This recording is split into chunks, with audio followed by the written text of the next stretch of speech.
இன்றைய செய்தியின் தலைப்பு ஏன். எப்படி? ஏன், ஒய், அதுதான் தலைப்பு. ஆனால் அதுக்கு ஒரு செய்தி வசனத்தை வைக்கிறேன். செய்தி வசனத்துக்கும் இந்த செய்திக்கும் அதோட சப்ஜெக்ட்டுக்கும் இது கருப்பொருளுக்கும் சம்மந்தம் இருக்காது. ஆனால் செய்தி வசனம் நமக்கு தேவையானது, அதனால் அது வைக்கிறேன்.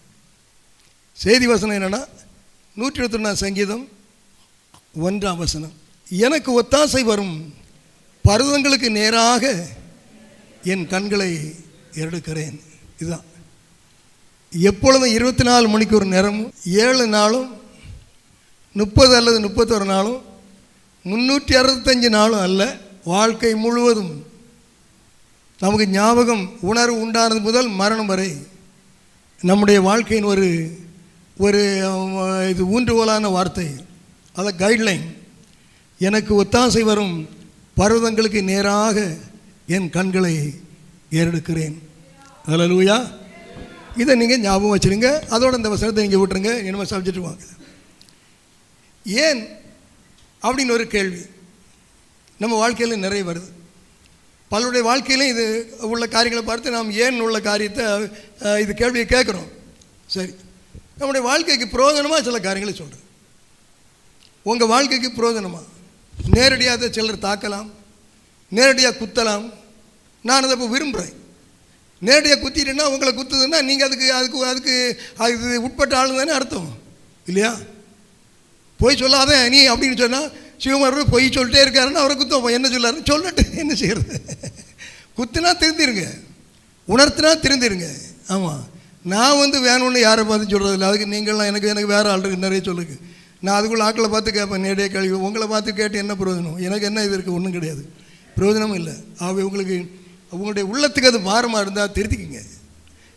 அறிவுக்கு மட்டும் ஏற்றதாக இருந்தாலும் அல்ல, உள்ளத்துக்கு ஆவிக்கு அது ஒரு ஒடிவாக இருந்தால் என்னன்னு பாருங்கள். ஒன்றும் இல்லாமல் நீங்கள் ஒடிக்கிங்கன்னா ஏதோ ஒரு நம்மளில் உள்ள ஒரு குறைவு நம்மளை அப்படி ஒடிய வைக்குது, அவ்வளோதான்.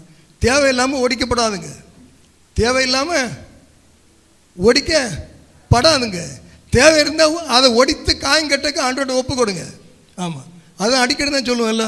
அப்போ சில காலத்தில் செய்தி கொடுத்த போது அவங்களெலாம் இருதயத்தில் குத்தப்பட்டார்கள். அவர்கள் தான் இது விசுவாசிகள். அந்த இருதயத்தில் குத்தப்பட்டவர்கள் விசுவாசிகளாய் சாட்சியுள்ள விசுவாசிகளாய் மாறினார்கள். இது அப்படி என்ன கேட்டாங்க? சகோதரன் நாங்கள் என்னப்பா செய்யணும்னு கேட்டோம். என்ன செய்யணும்? ஐயோ எங்களுக்கு இருதயம் குத்தப்படி என்ன செய்யணும்னு கேட்டாங்க. இந்த இருதயத்தில் குத்தப்படுறவங்க எங்கே போயிடுறாங்க? சபையை விட்டு போயிடுறாங்க எல்லாம். ஆமாம், என்ன அதனால் என்ன செய்கிறது? அப்போ அதனால் நாங்கள் இருதயத்தில் குத்தப்படாமல் பேசணும்னு ஒரு போதை நினச்சி அது என்ன சுயநலவாதியாக இருக்கலாம் தெரியல. அதனால் தேவையில்லாமல் குத்தணும்னு சொல்லலை. உங்கள் வாழ்க்கையில் எங்கேயாவது தொடுமானா வேத வசனங்கள் வரும்போது உங்கள் வாழ்க்கையின் ஆழங்களை தொட்டு பாருங்கள், ஆழங்களை அலசி பாருங்கள்.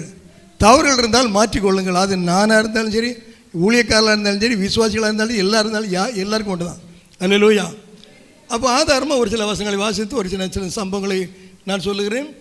தலைப்பு நான் முதல் வாசித்த வசனம் அதற்கு இதுக்கு சம்மந்தம் இருக்காது. அது நம்முடைய வாழ்க்கையில் எப்பொழுதும் இருக்க வேண்டிய எந்த சூழ்நிலையிலும் நீங்கள் பயன்படுத்த வேண்டிய வசனம். அது எந்த சந்தர்ப்ப சூழ்நிலையில் உங்களுடைய கண்கள் அவர்கிட்ட தான் போகணும். அப்போ கர்த்தர் உங்களை பாதுகாத்துக் கொள்வார். இப்போ ஒரு வசனம் வாசிக்கலாம். 2 ராஜாக்கள் புஸ்தகம் 5ஆம் அதிகாரம் 27ஆம். ஆகையால் நாகமானின் குஷ்டரோகம் உன்னையும் உன் சந்ததியாரையும் என்றைக்கும் பிடித்திருக்கும் என்றான். உடனே அவன் உறைந்த மழை நிறமான குஷ்டரோகியாகி அவன் சமூகத்தை விட்டு புறப்பட்டு போனான். பாஸ்டர் என்ன வசனம் எடுத்த உடனே இப்படி ஒரு சாபமான வசனமா, வேதனையான வசனம். இதை சொன்னாங்க இதுகளுக்கெல்லாம் நீங்கள் விலை இருக்க முடியும். இதை சொல்லாமல் இதெல்லாம் இல்லாமல் ஏதோ ஒரு ஆசீர்வாதத்தை சொன்னால அது இதைத்தான் சொல்லலாம். அப்படி இல்லை, நீங்கள் சரியாக புரிஞ்சுங்க. இது உங்களுக்கு எல்லாம் தெரிந்த, நான் ரொம்ப சிம்பிளாக எடுக்கலாம், எல்லாமே தெரியும் உங்களுக்கு. அடிக்கடி நான் சொல்கிறேன் தான். நான் இந்த இவன் கேயாசி எலிசாவுடைய வேலைக்காரன், எலிசா தீர்க்கதரிசியின் வேலைக்காரன். இந்த எலிசா தீர்க்கதரிசியின் வேலைக்காரனுக்கு குஷ்டரோகம் வந்துட்டு, ஏலிக்கு பிரச்சனை வந்து அவர் ஊழியக்காரர் ஆசாரியன், அவர் விழுந்து எல்லோடிஞ்சே செத்து போனார். இது எலிசா நல்ல தீர்க்கதரிசி தான். ஆனால் அவருடைய வேலைக்காரன் அவன் அவருக்கு சரியாக இல்லைன்னு தெரியுது. அவனுக்கு கண்ணெல்லாம் வேறு. எலிசாவுடைய கண்கள் ஆண்டவர் நோக்கி இருக்கும், கேயாசியுடைய கண்கள் எலிசாவை நோக்கி இருக்கணும். ஆனால் எலிசாவை நோக்கி இருக்காது. காசு எங்கே இருக்குது, பணம் எங்கே இருக்குது, எதாவது கிடைக்குமா, அதுக்கு தான் அவர் வராரு. ஆமாம், அதான் உள்ளது. அப்போ பாருங்கள், நாகமான் வராரு. அது அந்த அதிகாரத்தை நீங்கள் உங்களுக்கு தேவைப்பட்டா வீட்டில் வாசித்துருங்க. நாகமான் இந்த குஷ்ரோகியாக வராரு. வந்த உடனே என்ன பண்ணுறாரு, இங்கே இது ராஜாட்ட போகிறாரு. ராஜா வந்து எலிசாட்ட அனுப்புகிறாரு. எலிசா பார்த்து சொன்னார், வீட்டை விட்டு அதை வாசி பார்த்தாரு, வீட்டை விட்டு வெளியே வரல போல் இருக்கு. சொன்னார், அந்த ஆற்றுல போய் அவர் ஏழோட முங்கிட்டு போப்பான்னு சொன்னார். அப்படி தானே இல்லையா? அவர் அவருக்கு உடனே ஆத்திரம் வந்துட்டு, நான் பெரிய கேப்டன், என்ன வெளியே வந்து பார்க்கல, நான் வந்து என்ன உபசரித்து வாங்கன்னு சொல்லி அது இப்படி பண்ணுவான் இப்படி பண்ணுவான், சலா அடிப்பான்லாம் பார்த்தேன், ஒன்றும் சொல்லலை, சிம்பிளாக சொல்லிவிடுவான். இவன் என்ன யார் தெரியலையா, எங்கள் நாட்டில் ஆறு இல்லையா, இது குளம் இல்லையா, தண்ணி இல்லையா அப்படி சொல்லிட்டு கோவப்பட்டு போயிட்டார். அங்கே வேலைக்காரன், ஆமாம் ஆண்டவரே அப்படித்தான், இவன் என்ன சொல்லிட்டான் அப்படி இப்படின்னு சொல்லியிருக்கான். என்ன சொன்னாலும் தெரியாது, வேணா சொல்லியிருப்பான், இந்த நாட்டோட யுத்தம் பண்ணணும், அவனை அடிக்கணும் முடியும் சொல்லியிருப்பான், விட்டுருங்க. ஆனால் ஒருவன் சொன்னான், ஒரு வேலைக்காரன், அதாவது அநேக எஜமான்களோட வேலைக்காரனுக்கு புத்தி உண்டு. வேதத்தில் பார்க்குறோம், அநேக தலைவர்களை விட சாதாரண பணிவுடைய ஆளுக்கு புத்தி இருக்குது. வேதத்தில் பார்க்குறோம். நாம் இதனால் ஜாக்கிரதையாக இருக்கணும். ஒரு போதகனாக இருந்தால் நான் போதகனுடைய வார்த்தையை தான் கேட்பேன், விசுவாசிய வார்த்தையை கேட்க மாட்டேன்னு சொல்லக்கூடாது. விசுவாசியுடைய வார்த்தை தெரிஞ்சுமே நல்ல ஆலோசனையாக இருக்கும். எந்த விஷயத்துலையும் சரி, அவன் எல்லாத்தையும் கவனிக்கணும். எல்லாத்தையும் கவனித்து இது கவனித்தாதான் ஏற்ற சொல்ல முடியும். ஆனால் ஒருவன் சொன்னான் பாருங்கள், ஆண்டவனே ஏதோ ஒரு பெரிய காரியத்தை சொன்னால் நீங்கள் செய்திருப்பீங்க இல்லையா? ஆமாம், இப்போ இதைத்தானே சொன்னார், முங்கி தான் பாருங்களேன். அல்லேலூயா. உங்களுக்கு இழுத்துட்டு போயிடாது, நாங்கள் இருக்கிறோம், பயப்படாதீங்க, ஒரு முங்கி பாருங்களா. அவன் உடனே அவனுக்கு அது சரியாக தெரிஞ்சு. அதுதான் ஆண்டவர் சில நேரத்தில் எல்லாருக்கும் சரியாக ஒரு ஆலோசனை கொடுப்பாரு. சிலவங்க ஏற்றுக்குவாங்க, சிலவங்க ஏற்றுக்க மாட்டாங்க. இதுதான். அதனால் நீங்கள் எல்லாம் ஏற்றுக்கிடுறீங்களா ஏற்றுக்கிடலையான்னு உள்ளது பிரச்சனை. அதை உங்களை ரொம்ப ஆராய்ச்சி பார்த்தீங்கன்னா இன்றைக்கி பிரசங்கமே தேவையில்லை, நீங்கள் தானாலே தப்பிடுவீங்க. ஆமாம், நம்ம ரொம்ப ஆலோசித்து பார்த்தா நம்ம நிறைய இதில் நம்மளே கரெக்ட் பண்ணிடலாம். பார்த்துருங்க. இப்போ உதாரணம் என்னென்னா, சில இந்த இது வெள்ளிக்கிழமையெல்லாம் ஒரு 10 ஒரு 15-20 ஆள் தான் வருவாங்க. அதில் பின் அந்த ரோவில் ஒரு 2-3 சவர் மாதிரி இருப்பாங்க. அவர் சிலவங்க சொல்லுவாங்க, பாஸ்டர் இன்னைக்கு பேசுன ஒன்றும் கேட்கல. ஹல்லேலூயா ஹல்லேலூயா. இல்லை வந்து பாஸ்டர் இன்னைக்கு ஒன்றும் உங்களுக்கு எதுவும் கேட்டா அப்படின்னு பக்கத்தில் கேட்டிருப்பாங்க. எனக்கு எந்த வார்த்தை நிறைய வரும், நான் ஒன்று கேட்குறேன். அருமையான சகோதரி மாதிரி வெள்ளிக்கிழமை ஃப்ரெண்டில் சேரலாம், சும்மா நடக்கும். சரியாக கேட்கலன்னா வந்து முன்னே உட்காரலாம்ல, உட்காரலாமா உட்காரக்கூடாதான்? உட்காரலாமா உட்காரக்கூடாதான்? சரி, அடுத்து கேட்குறேன், நீங்கள் வேணும்னா உட்காராம இருக்கிறீங்க, முன்ன போகக்கூடாது, அவன் நான் சத்தம் அப்படியே கிடையாது. ஆனால் அந்த ஒரு எண்ணம் உங்கள் உள்ளத்தில் வராது, சாதாரணம் வராது. ஏன்? நம்முடைய இருதய நிலை அது, நம்ம எண்ணங்கள் சிந்தைகளின் நிலை அது. அதுதான் வேணும்னு நீங்கள் பின்னா இருந்துட்டு சொல்லலை, முன்ன வரக்கூடாதுன்னு உங்களுக்கு தீர்மானம் கிடையாது. ஆனால் நம்ம இருப்பு அதுதான். நான் சொல்ல புரியுதா? அநேக ஆவிக்குரிய நிலைமைகளை நம்ம இப்படி தான் இருக்கிறோம். நம்ம என்ன செய்யணும் என்ன ஆகுன்னு நான் பார்க்க மாட்டோம். அடுத்தவங்க என்ன செய்யணும், ஊழியர் என்ன செய்யணும், அதுக்கு மேலே அதுதான் ரொம்ப பேசுவோம். ஆக நம்ம ரொம்ப ஆராய்ந்து பார்த்தா நம்ம ரொம்ப பேர் போதிக்க வேண்டிய அவசியமே இல்லை, நம்மளே வசனத்தை புரிஞ்சுக்கலாம். நம்ம ஆராய்ந்து பார்க்காம நம்ம போகிற வழி தான் சரின்னு நினச்சிட்டே இருப்போம். அங்கே தான் பிரச்சனை இருப்பாருங்க. ரைட், இருக்கட்டும். இங்கே இந்த கேயாசியை பாருங்கள், அவர் உடனே வந்து சுகாயிட்டு, சுகான உடனே அவன் திருப்பி என்னன்னா வந்து காணிக்க கொடுக்குறான். இவர் சொல்லார், என்னப்பா என்னன்னு கேட்டார். காணிக்க அது இது இருக்குது, கொண்டு போய். நான் காணிக்கலாம் வாங்க மாட்டேப்பா, நான் காணிக்கலாம் வாங்க மாட்டேன். இன்னைக்கு காணிக்க வாங்காத ஊழியக்காரங்க இருக்காளா, யாராக இருந்தால் சொல்லுங்களேன். நான் போய் ஒன்றும் பாஸ்டர் இல்லைன்னு யாருக்கும் குறவா சொல்லலை. ஆமாம், இப்போ எல்லாம் வாங்குவோம். இப்போ காணிக்க எல்லாத்தையும் வாங்க சொல்லியிருக்காரு ஊழியக்காரன்ட்ட, கட்டாயம் வாங்கினுக்கு, அதில் கேட்டு வாங்கன்னு சொல்லியிருக்காரு. தெரியல, காணிக்கையை வாங்கு, தராட்டா கேட்டு வாங்கு, இல்லாட்டா தராட்டி எடுத்துகிட்டு போய் இப்படி சொல்லியிருக்காரு. தெரியல, காரணங்கள் இப்படி இருக்குது ஒரு கதைகள். ஆனால் ஆண்டவர் வந்து இலவசமாய் பெற்றீர்கள், இலவசமாய், அதுதான் இங்கே சத்தியம்.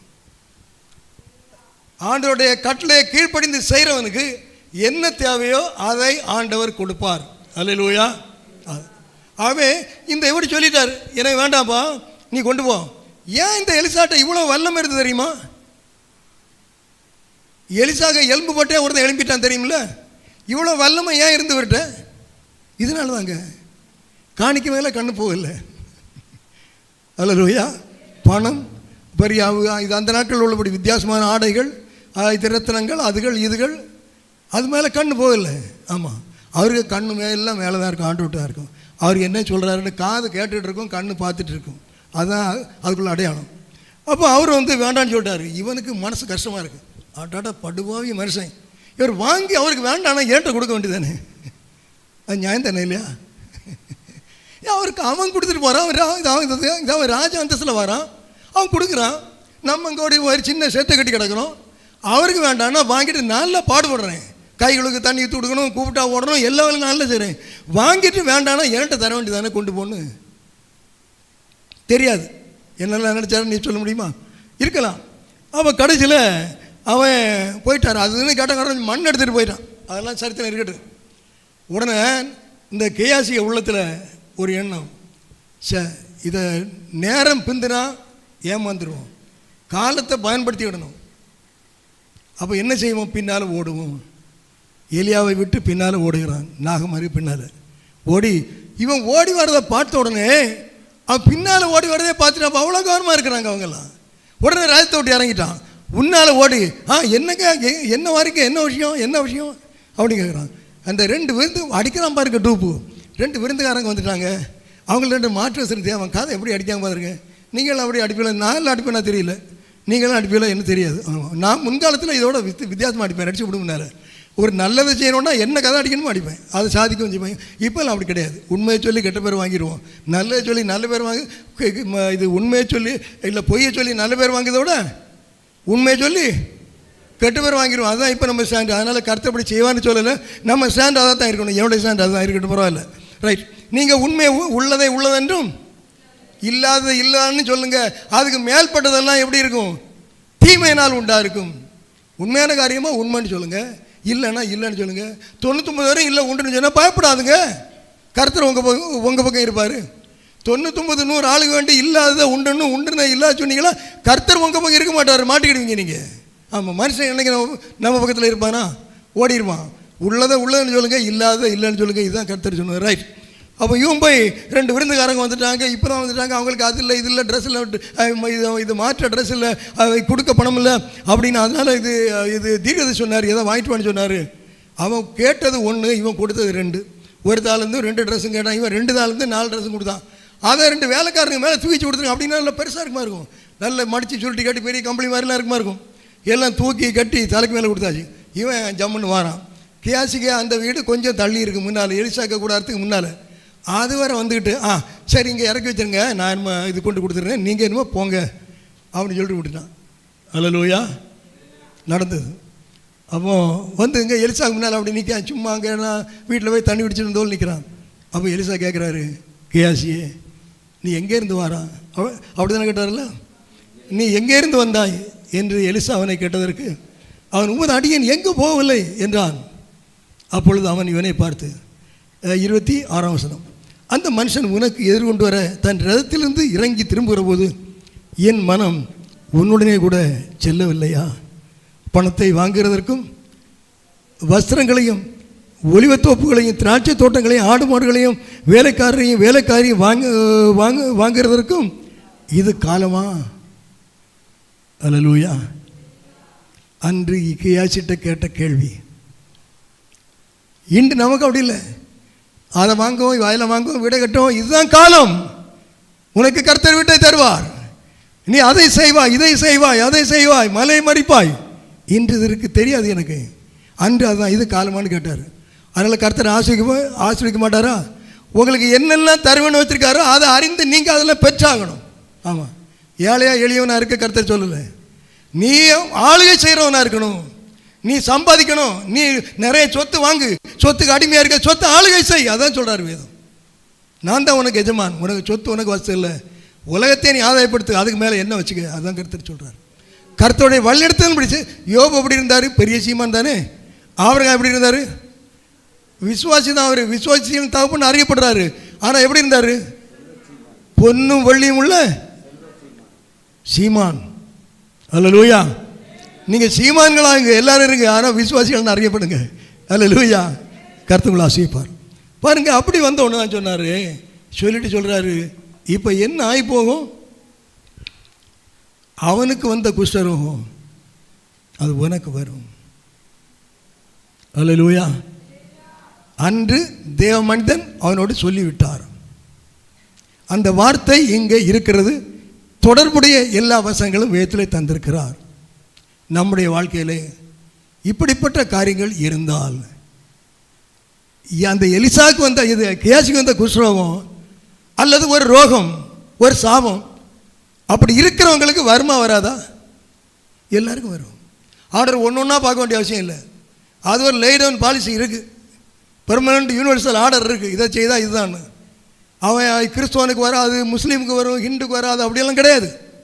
அவருக்கு முன்னே எல்லாம் ஒன்று தான். இதெல்லாம் மனுஷன் வச்சுக்கிட்டது. நாம் ஜாக்கிரதையாக இருப்போம். அல்லேலூயா.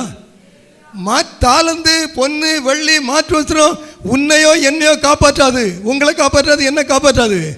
தேவனுடைய வார்த்தை நம்மை காப்பாற்றும். அல்லேலூயா, அல்லேலூயா. அப்போ ஏன் குஷ்டரோகம் வந்து அவனுக்கு? இதுதான். நம்ம வாழ்க்கையில் ஏதாவது ரோகங்கள் இருக்கா ஏன்னு கண்டுபிடிக்க வேண்டியது உங்களுடைய கடமை. நீங்கள் கண்டுபிடிச்சிங்க. இப்போ ராமச்சந்திரன் பாஸ்டர் நான் நல்ல ஆளாகணும்னு சொல்லி நான் ப்ரூவ் பண்ணதில் எனக்கு ஒரு லாபம் கிடையாதுங்க. உங்கள் அனைவர்கிட்ட ப்ரூவ் பண்ணதில் லாபம் கிடையாது. தாளந்து வெள்ளிகள் இல்லாவிட்டாலும், தாளந்து பொன்கள் இல்லாவிட்டாலும், மாற்று வஸ்திரங்கள், எய்த்தின் வஸ்திரங்கள் இல்லாவிட்டாலும் ஆண்டவர் நம்மை நடத்துவார். அல்லேலூயா. ஆண்டவர் சொல்லிவிட்டார், உங்களை உடுத்து வைக்கிறது நான் தான். காட்டு புஷ்பங்களை உடுத்து வைக்கிறேனே, உங்களை உடுத்து வைக்க மாட்டேனா? பட்சிகளை எல்லாம் சின்ன இந்த குருவி குஞ்சுகளை போஷிக்கிறேனே, உங்களை போஷிக்க மாட்டேனா? நீங்கள் எவ்வளோ விசேஷத்தவங்க, ஏன் பயப்படுறீங்க? அல்லேலூயா. தேவையில்லாத எடுத்து வச்சா ஆத்மாவுக்கு பிரச்சனை வரும். ஏராளமான சீனி, சுகர் சாப்பிட்டே இருந்தீங்கன்னா அதுவும் பிரச்சனை தானே. நாக்குக்கு டேஸ்டாக இருக்கிறதெல்லாம் நம்ம சரீரத்துக்கு ஆரோக்கியமாக இருக்கா? இல்லையே. இல்லையா? மனதுக்கு பிரியமாக இருக்கிறதெல்லாம் சரீரத்துக்கு ஏற்றதாக இருக்கா? இல்லையே. ஆண்டவர் சொன்னதை நாம் செய்வோம்னா எல்லாமே சம நிலைமையில் நீட்டாக இருக்கும். அல்லேலூயா. சந்தோஷம் நீட்டாக இருக்கும், குடும்பத்தில் மகிழ்ச்சி நீட்டாக இருக்கும், இது நம்முடைய ஏரியா, வாழ்க்கையின் ஏரியா, அதில் நல்லா இருக்கும், சபை ஐக்கியம் நல்லா இருக்கும், எல்லாமே நல்லா இருக்கும். ஆமாம். ஆகவே நாகமாவுடைய அந்த ஒரு செயல், ஒரு ஆசை, திடீர்னு வந்து ஆசை, அது எவ்வளோ ஒரு அவனுக்கு மட்டுமா சாவை கொண்டு வந்து குஷ்டம் கொண்டு வந்து பார்த்தீங்களா? இப்போ சொல்லுங்கள், நம்ம சந்ததியின் ஆசீர்வாதங்கள் அது யாருக்கு கையில் இருக்கு? அப்படி தானே. ஏன்னா இப்படி செய்யும்போது பிள்ளைகளுக்கு தெரிஞ்சுமே தெரியாது நம்ம என்ன செய்கிறோன்னு. ஆனால் விஷயம் தான், நாம் தான் பெற்றோராகிய நாம், ஊழியம் செய்கிற நாங்கள், விசுவாசிகளாக இருக்கிற நாம் சில காரியங்களில் ரொம்ப ஜாக்கிரதையாக இருக்கணுங்க. அன்று எலிசாக்கே தெரிஞ்சிட்டு, என் மனம் உன்னோடு வரவில்லையா? ஏதாவது அப்படி யோசனைக்குள்ள காரியங்களுக்குள்ள உங்கள் வாழ்க்கையில் இருந்து நான் அறிக்கை செய்து விட்டுருங்க. அதுக்காக தான் பேசுகிறேன். அல்லேலூயா. வாழ்க்கையை அபிவிருத்தி பண்ணாத செய்தி பிரயோஜனம் கிடையாதுங்க. இன்று உலகம் எவ்வளோ பாவத்துக்குள்ள நடக்கு. நம்ம எல்லாம் நீதியாக வாசம் பண்ணுறோம்னு நினைக்கிங்களா? என்னை சேர்த்து தான் சொல்கிறேன். அப்போ எவ்வளவு கடின வார்த்தைகள் தேவை நமக்கு. அதை ஏற்றுக்கொள்ள ஆயத்தமாக இருக்கிறோமா? இல்லைங்க. எல்லாரும் தன்போக்கு வழியில் நோவா காலத்தில் போனதை விட மோசமாக போயிட்டுருக்காங்க. முதல்ல நிற்கிறது ஊழியக்காரர்கள், கர்த்தனை மன்னிப்பாராக, நல்லவங்க இருக்கிறாங்க, அது வேறு. ரெண்டாவது ஊழியத்தில் முன்னணியில் நிற்கிறவங்க. மூணாவது அப்பாவி விசுவாசிங்க. விடுதலைக்கு இருக்கிறத ஒழுங்காருன்னா அந்த பாவப்பட்ட விசுவாசிகள் வீட்டில் நடந்து ஜோமிட்டு இடம்பாங்கல்ல. அல்லேலூயா. கர்த்தவங்களை ஆசீர்வதிப்பாராக. ஏன் குஷ்டரோகம் வந்து ஏன்? ரெண்டாவது பாருங்கள், இது உங்களுக்கு அடிக்கடி நான் சொல்கிறது தான், இருந்தாலும் டச் பண்ணிட்டு போகிறேன். வாழ்க்கையில் உங்களுக்கு கவலைகள், பாரங்கள் இருக்கா? துக்கம் இருக்கா? மிகுந்த துக்கம் வருதா? ஆபிரகாமுக்கு ஒரு மிகுந்த துக்கம் வந்துச்சு. அடிக்கடி சொல்ல எனக்கு ஞாபகம் இருக்கா? எல்லாருக்கும் ஞாபகம் இருக்குன்னா நான் போயிடுவேன். ஒரு 5 கை பார்த்தா நான் போயிடுவேன். மிகுந்த துக்கம் வந்துட்டு. ஏன்னா ஈசாக்கை கொண்டு பலிகொடுன்னு சொல்லும்போது துக்கம் வரல. இந்த ஆகாரையும் பிள்ளை அனுப்புன்னு சொன்ன போது, என்ன வேணாலும் கொடுத்த போச்சொல்னு சொன்ன போது துக்கம் வந்துட்டு. இது நியாயமா? உங்களுக்கு அப்படி துக்கம் வருதா? அல்லேலூயா. முக்கியமான காரியம் அனுப்புன்னு சொன்னால் துக்கம். நீ கொலைச்சு மகனை கொல், துக்கம் வரல. அவங்கள போச்சொல்லுப்பா, கொடுத்து போச்சொல்லு.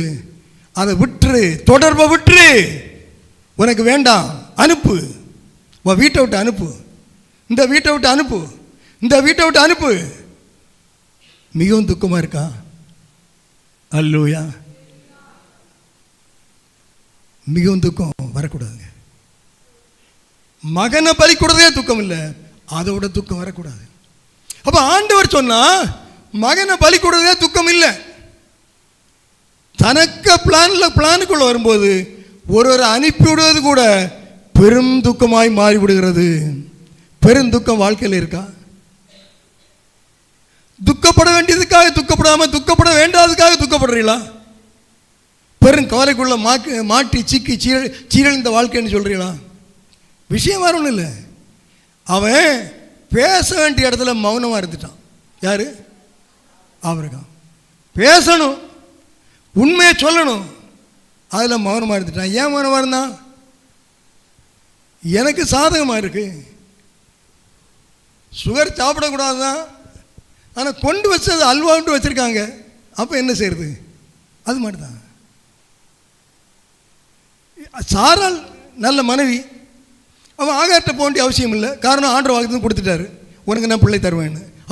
அவன் விசுவாசித்தான், நீதிமானா எண்ணப்பட்டான்னு எழுதப்பட்டிருக்கு. அப்படி இருக்கும்போது இந்த ஆகாரை ஏன் ஏற்றுக்கொண்டான்? ஒரு விசுவாசி அல்லது ஒரு ஊழியக்காரன் அல்லது ஒரு தேவனுடைய பிள்ளை தவறு செய்வதற்கு அநேகர் ஒத்தாசையாக உலகத்திலே இருப்பார்கள். கவனிங்க, மனைவி தவறு செய்ய கணவன் சப்போர்ட்டாக இருப்பான், கணவன் தவறு செய்ய மனைவியும் சப்போர்ட்டாக இருக்கலாம். அப்படி ஒன்று சம்பாத்தியம் பண்ணிருங்களா, இதை இப்படி செய்திருங்களா, அந்த அக்ரிமெண்ட்டை முடிச்சிருங்களா, இதை இந்த ஆளை விட்டுருங்களா, பிஸ்னஸ் இது விட்டுருங்களா, பல காரியம் குடும்பத்தில் அவங்க நமக்கு வேண்டாம், இவங்க வேண்டாம். இங்கே வந்து பாருங்க, அந்த மனைவி சொன்னதை அவரை கேட்குறாரு. அது தப்புன்னு தெரியுமில்ல இவருக்கு, ஆனால் சும்மா எடுத்துட்டாரு. சரி, நீ சொல்லியாச்சு பாரு, என்ன எனக்கு அது இஷ்டம் தான், ஆனால் இஷ்டம்னு சொல்லலை, நீ சொன்னதுனால தான் நான் சரி. உள்ளத்தில் மனதில் இஷ்டம், ஆனால் சொல்கிறது நீ சொல்லிட்டா இல்லை, பிறகு என்ன? பழி யாருக்கு மேலே போகுது? மனைவி பேரில். இது ஆரம்பம் எங்கே ஆரம்பிச்சு? எதையெல்லாம் ஆரம்பித்தது? பழியை மாறி மாறி போடுறது, மாறி மாறி பழி போடுறது. பிறகு முடிவு யாருக்கு லாபம்? எதுக்கு செய்யணும்? இப்படி செய்யோட எனக்கு ஆகாரம் வேணும்னு எடுத்துகிட்டு போ, பிரச்சனை இல்லை. அதான் நான் சொல்கிறேன். இப்படி வந்து ஒரு இன்னொரு ஆளையும் ஒரு சாக்கு வச்சு வச்சு மொத்தம் எடுத்து ஊரை குழப்பி, வீட்டை குழப்பி, ஊரை குழப்பி, எதுக்கு? சரி, அப்போ கடைசியில் என்னாச்சுன்னா அந்த இது சாராலே எடுத்துட்டாங்க. என்ன இதுதாங்க, ஏய் ஆபிரகாம் ஆள் அனுப்பு. என்ன பாச நீங்கள் எப்படி சொல்லுவீங்க? சாரால் ரொம்ப ஆபிரகாட்ட ஒழுங்காக இருந்தான்னு பைபிளில் எழுதியிருக்கு. சாரால் ஆபிரகாம் போகலன்னு நீங்கள் எப்படி ஆபிரகான்னு சொன்னான்னு? அதுக்கு விஷயம் அப்படி தான், உள்ளத்தில் அப்படி தான். அது அல்லது இப்படி சொல்ல மாட்டாங்கல்ல, மரியாதை இருந்தால் முதல்ல நான் சொல்லிவிட்டு நாம் அப்படி மாற்றி சொல்கிறது. ஆமாம், பின்ன பெண்கள் பலவீனமானவங்க அப்படி தான் சொல்லுவாங்க. நம்ம தான் என்ன கொஞ்சம் ஞானமாக இருக்கணும், பலமாக இருக்கணும். பெண்கள் சில விஷயங்களை வேணும்னு சொல்லுவாங்க, வேண்டாம்னு சொல்லுவாங்க, அப்படி இப்படின்னு சொல்லுவாங்க. நம்ம எதுவும் பேசக்கூடாது, நம்ம சரியானது செய்யணும், சரியானது சொல்லணும். இல்லைன்னா அவங்க போகிற வழியிலே போய்ட்டுருக்கக்கூடாது. அதுபோல் அவங்களும் புருஷன் மாதிரி சில சமயம் தப்பாக பேசலாம், சகோதரி மாதிரி அது போகக்கூடாது. தெளிவாக அமர்ந்து ஜோம் பண்ணி ஏற்றபடி எடுத்து சொல்லணும். ஒரு காரியத்தை இது பிரச்சனை வரும்போது ஒரு காரியத்தை சொல்லணும். ஆனால் அவட்டு சொன்னால் பிடிக்காது அப்படின்றதா என்ன செய்யணும்னா, முதல்ல அந்த காரியத்தை சொல்லும்போது அதுக்காக ஜோம் பண்ணணும். கணவனானாலும் மனைவி ஆனாலும் அதுக்கு முன்னே இந்த காரியம் ஆண்டவர் இப்படி விஷயம் இருக்குது, ஆனால் சரியில்லை, ஆனால் இப்படி இருக்குது சூழ்நிலை, எனக்கு என்னால் முடியல, நான் சொல்லும்போது நீங்கள் கிரியை செய்யணும்னு ஜோம் பண்ணி 1 நாளோ 2 நாளோ 3 நாளோ 7 நாளோ 10 நாளோ ஜோம் பண்ணி அதுக்கு பிறகு ஒரு மனசில் ஒரு தைரியம் வரும். அதுக்கு பிறகு ஏற்ற ஒரு சூழ்நிலை வரும். கணவன் மனைவிட்டு சொல்கிறா இல்லை மனைவி கட்ட சொல்கிறோம், அப்போ உடனே சொல்லுவாங்க நீ முன்னவே சொல்லிக்கலாம் எது அப்படின்னு அப்படி சொல்லுவாங்க, விஷயம் முடிஞ்சிடும். அல்லேலூயா. ஆமாம், இது அப்படி இல்லை, மாறி மாறி அவளுக்கு சாக்கு வச்சு நம்ம செய்கிறது, நம்ம சாக்கு அதெல்லாம் வேண்டாம். கடைசியில் அந்த அப்படி வந்தால் இப்படி தான் வரும். யார் எடுத்துங்கன்னு சொன்னாலும் அதே அம்மா தான் என்ன சொல்லுவாங்க, அனுப்புங்க, வேண்டாம். அப்போ கடைசியில் நியாயமாக என்ன வரணும்? புரிஞ்சுல, நீ தானே சொன்ன, நான் ஏன் அனுப்பணும்? அனுப்ப முடியாது, நீ வேணா வெளியே போ. இது நியாயம் சரி தானே? எனக்கு தெரியாது, கேட்குறேன். உங்கள் நியாயம் இல்லை அப்படி, நீ தானே சொன்ன, அதனால தானே நான் இது நான் செய்தேன். இப்போ நீ இப்படி நீ என்ன இப்படி சொல்கிற? மனசாட்சி இல்லாமல் நானும் செய்ய முடியாது, எனக்கெல்லாம் மனசாட்சி இருக்குது. அவளை நானும் ஒரு பிள்ளைய வச்சுட்டு அப்படி என்ன போய் சொல்கிறது? நீ வேணா போ, நீ தனியாக இருக்கா போ. இல்லைங்க, ஆபிரகாம் அதை கேட்டாருங்க. சரியம்மா நீ சொல்கிறதெல்லாம் செய்கிறேன். சில சமயங்களில் மனைவி சொல்கிறதெல்லாம் கேட்கணும், நாம் ஞானமாக எடுத்து கேட்கணும். ஆமாம், அதுதான் நம்ம குடும்பத்தை காப்பாற்றியுள்ள வழி, ஆவிக்குரிய வாழ்க்கையும் காப்பாற்றியுள்ள வழி. அவங்க பேசுகிறது நியாயம் இல்லாமல் தான் இருக்கும். ஆமாம், ஆனால் சில சமயம் கேட்டுக்கிடணும். அல்லேலூயா. இந்த மாதிரி ஒரு அலையிலியா வந்து அங்கேருந்து ஒரு அலையிலியா வரல. அலையிலியா வரட்டும். அல்லேலூயா. இப்போ ஒரு 40% வந்திருக்கு. கர்த்தர் ஆசீர்வதிப்பார். நான் நல்ல பிரசங்களை ஓரளவு அனுபவத்தோடு தான், வாழ்க்கையில் உள்ள அனுபவத்தோடு சேர்த்தேன்னு சொல்கிறேன் நான். ரைட். அப்போது அந்த இது மிகுந்த துக்கம் காரணம் என்னென்னா, தேவையில்லாத ஒன்று இலவசமாக வருதுன்னு எடுத்துக்கிட்டான். இலவசமாக வருது. இலவசமாக வர்றது அநேகம் வந்து நாம் ஜாக்கிரதையாக இருக்கணும். கஷ்டம் இல்லாத நமக்கு ஒரு காரியம் தேவை இருக்குது, நான் தாரேன்னு வருதுன்னு சொல்லுவான். இல்லை வேண்டாம், நம்ம கர்த்தர் தான் தரணும். கர்த்தர் தான் சரி. இல்லைனா வருது, நான் தேடினது வருது, விரும்பினது வருது, அது அப்படின்னு சொல்லிட்டு இந்த கதை திறந்துருந்தோம்னா நாளை பிரச்சனையாக வரும். மிகுந்த துக்கம். இப்போ ஏன் மிகுந்த துக்கம்? மனைவி சொன்னான்னு ஒருதியை தான் உள்ளே எடுத்துக்கிட்டான். இப்போ எத்தனை பேர் அனுப்புகிறான்? 2 பேர் அனுப்புகிறாங்க. சரி, ஆகாரம் அனுப்பட்டும். பெத்த பிள்ளைன்னு சொல்லும்போது யாருக்கும் எப்படி இருக்கும்? நீங்கள் அனுப்புவீங்களா? யார் ஆபிரகாம் ஆகாரம் பெற்ற பிள்ளைய யாரும் அனுப்புவாங்களா? எங்கே? உத்தியோகத்துக்கு இல்லை, வனாந்திரத்துக்கு கொஞ்சம் தண்ணி மட்டும் கொடுத்து அனுப்புவாங்களா? அப்படி அனுப்புனா துக்கம் வராமல் இருக்குமா? மிகுந்த துக்கம். அல்லேலூயா. நம்ம வாழ்க்கையில் இலவசமாக வருது, வாய்ப்பாக வருது, கர்த்தர் தான் செய்கிறார் இப்படின்னு எதையாவது வேத பிரமாணத்துக்கும் மனசாட்சிக்கு விரோதமாக எதையுமே என்ன செய்யாதுங்க, செய்யாதுங்க. விருப்பம், ஆசை, எனக்கு வேண்டியது, எனக்கு அதுதான் நோக்கம், கொள்கை, அந்த அடிப்படையில் எதையும் செய்யாதுங்க. தேவனுடைய இருதயத்துக்கு ஏற்றபடி எல்லாவற்றையும் செய்யுங்க. அல்லேலூயா. அல்லேலூயா. உங்களுக்கு பிரச்சனையே இல்லை. ரைட். அப்போ அடுத்து பாருங்க, ஒரு சின்ன ஒரு குறிப்பு சொல்கிறேன். ஸ்தோத்திரம். ஏன் விரோதிகள் எழும்புகிறார்கள்? ஏன் விரோதிகள் எழும்புறாங்க? உங்களுக்கு யாருக்கா விரோதிகள் இருக்காங்களா? நமக்கெல்லாம் விரோதிகள் இருக்க மாட்டாங்க. மற்றவங்களுக்கு எல்லாம் விரோதிகள் இருப்பாங்க. உலகத்து மனுஷனுக்கு. நமக்கு விரோதிகள் இருக்க மாட்டாங்க. புரியுதா உங்களுக்கு? உலகத்து மனுஷன் விரோதிச்சா நேரடியாக நான் என்ன விரோதிக்கிறேன்னு சொல்ல, விரோதின்னு தெரியும். நீ எனக்கு வேண்டாம்டா, நீ எனக்கு வேண்டாம், நான் உனக்கு வேண்டாம், போ பார்த்துக்கலான்னு சொல்லுவான். நம்ம அப்படி இல்லை. கிறிஸ்துவங்க நல்ல ஹால் ப்ரைஸில் பிறந்தார், ஹால் இல்லையா அப்படி சொல்லிட்டு அடியில் ஆப்பு வச்சுருவான். ஆமாம், அதான் நடக்கு. போதல் மத்தியில் அது இல்லையா, ஆளோடு கட்டி பிடிச்சிருவாங்க. விட்டுட்டு போனால், நான் ஒரு நாள் மீனாட்சிபுரம் பஸ் ஸ்டாண்டில் முன்னால் இருந்து போதர்கள் பேசுகிறேன், நான் கேட்டேன் என்னெல்லாம் பேசுகிறாங்க அடுத்தவங்களை பற்றி. அதுலேருந்து எனக்கு போதர் மேலே நம்பிக்கையே போயிட்டு, விசுவாசமே போயிட்டு. அவங்க ஒரு குரூப் எங்கள் மீட்டிங் போகிறாங்க. அங்கே 2 பேர், இங்கே 2 பேர், அங்கே 4 பேர், 8 பேர் நிற்காங்க. இங்கே 2 கடையில் நான் இதை வாங்க போனேன், அங்கே 2 பேர் நிற்காங்க. பேச ஏன் மற்றவன் யாராங்க கூட நிற்கான யார் ஊழியக்காரர்? அப்படியா? ஏன்னு தெரியலையே. இவன் மற்றவன் அவன் இப்படி தான் பேசிகிட்டு இருக்காங்கப்பா. இப்போலாம் எதுக்கு வரானுங்க தெரியல. அப்படியா? இப்படி என்ன ஊழியத்தில் இருக்கு? உலகத்தான் நேரடி ஏற்றுறான், நீ எனக்கு வேண்டாம் பொண்ணு. இவன் அப்படி இல்லை, கூட்டி வச்சுட்டே எதுப்பாங்க. நீங்கள் அப்படி இருக்காதுங்க. அல்லேலூயா. அப்போ இது அப்படி இருந்தால் பிரச்சனை. இங்கே இந்த நான் இப்போ எடுத்த வசனம் என்னென்னா, விரோதிகள் நிறைய வந்துட்டான். அதுக்கு விரோதிகள் ஏன் வேணாம்? உங்களுக்கு எல்லாம் விரோதிகள் இருக்கிறாங்களா? காரணம் இல்லாமல் விரோதிகள் எழும்புறாங்களா? சொல்லுங்கள். நீங்கள் ஒரு விரோதத்தை பண்ணுறீங்க, அவன் விரோதிக்கிறான், அது வந்தால் வேறு இருக்கட்டு. நம்ம ஒரு தப்பு செய்தோம், நம்ம தேவையில்லாத செய்தோம், அவன் விரோதிக்கிறான், அது வேறு. காரணம் இல்லாமல் விரோதிகள் எழும்புறாங்களா? தெரியாது. இங்கே விரோதிகள் எழும்புறாங்க. யார் எழுப்புறா? விரோதிகள் எழும்பல, கர்த்தர் விரோதிகளை எழுப்புகிறார். அல்லேலூயா. கர்த்தர் விரோதிகளை எழுப்பு வராங்க. என்ன பாஸ்டர் பேசுறீங்க? ஆமாம், எழுப்புவார். ஆமாம், கர்த்தர் விரோதிகளை எழுப்பினார். அது யாருக்கு விரோதிகளை எழுப்பினார் தெரியுமா? சாலமோனுக்கு.